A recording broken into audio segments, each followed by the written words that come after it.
Hey legends, welcome back to this video. This one here, we're going to talk about adding a vignette to your photos. Now, I know you're probably going to say, come on Shane, duh, this is like so easy, and it is, you're right. I'm just going to show two techniques though. Hopefully the redness in my head doesn't actually burn your eyeballs while you're watching this video. Got a little too much sun yesterday.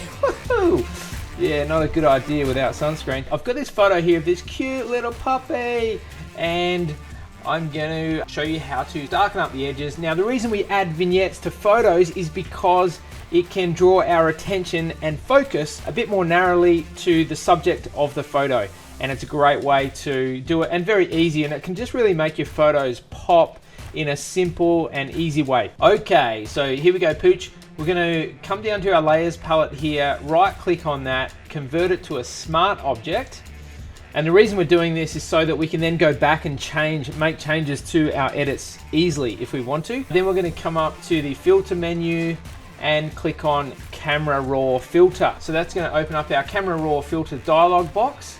And then in our effects tab here, so you've got all these different options here. You've got basic, curve, detail, color mixing, blah, blah, blah, blah, blah, blah, blah. You don't need to worry about any of those, only the effects one for now.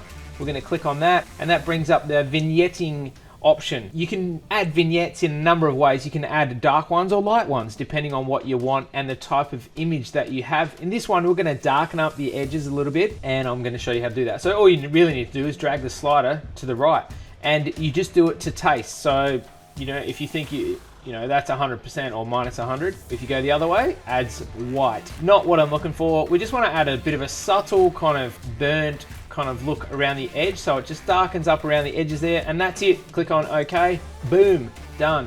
So we can see our before and after, and that just gives it a really nice and subtle, super quick, super easy way of doing it in Photoshop. If you want to go back and edit that as well, we can just double click on the camera raw filter, and that brings it up again, and then we can adjust it so it's not permanent. It's a non-destructive edit, which is great, which is really what we want too. So you don't want to have it where you make an edit and it destructively wrecks your image, and then if you go back later and change your mind, you can't edit it, and we don't want that.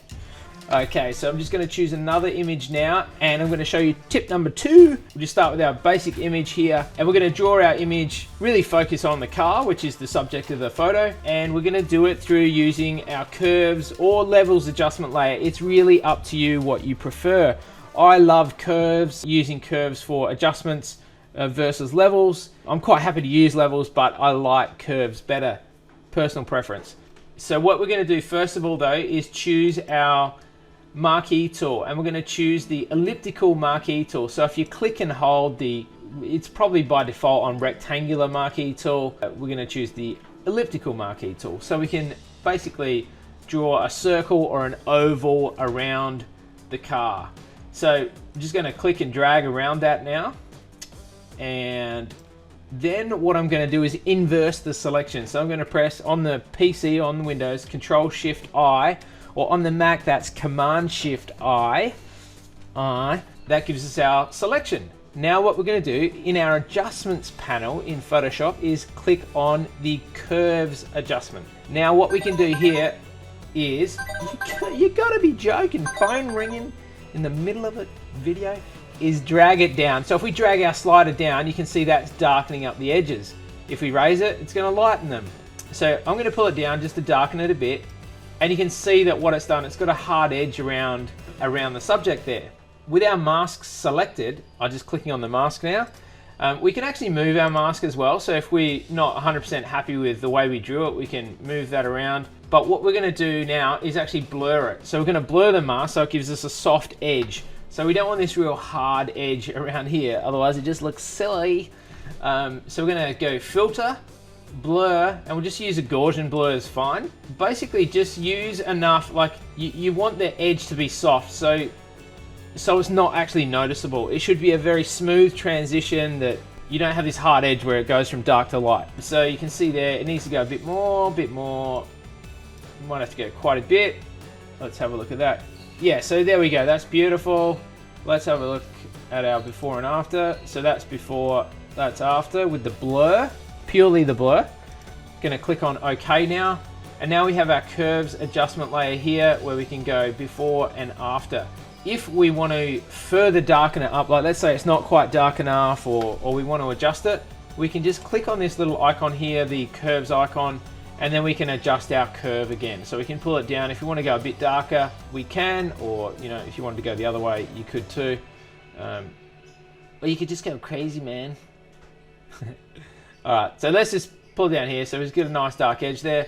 Now, one other little tip I'm going to show you, which you can play around with, and really it's just more of an effect. So if you want something that's just a little bit different, you can then come into the blending modes of the curves adjustment layer here, and then you can actually filter through the different blending modes here and see how they affect the image as well. So we've got multiply, color burn, linear burn, and so forth. And you might find one that you actually really like. You know, it could be overlay, for example. So there's overlay. That's our before, that's our after. Makes the saturation in the outer parts of the image really pop as well. So it adds a bit of snap, crackle and pop to your image, as well as giving it that nice vignette around the image as well. And if you wanted to tone it back a bit, like let's say it's a little bit too heavy, which I think it is in this example, we just pull the opacity of the adjustment layer down a little bit so it's not as aggressive. That's pretty much it, guys. Hope you enjoyed this video. If you did, give it a like. If you didn't, give it a thumbs down. Preferably more likes than thumbs down though. And if you really like what I do, please just subscribe to the channel, but ultimately leave a comment, let us know what you thought about the video. Have a fantastic day, and I'd love to share some more videos with you real soon. Cheers, guys.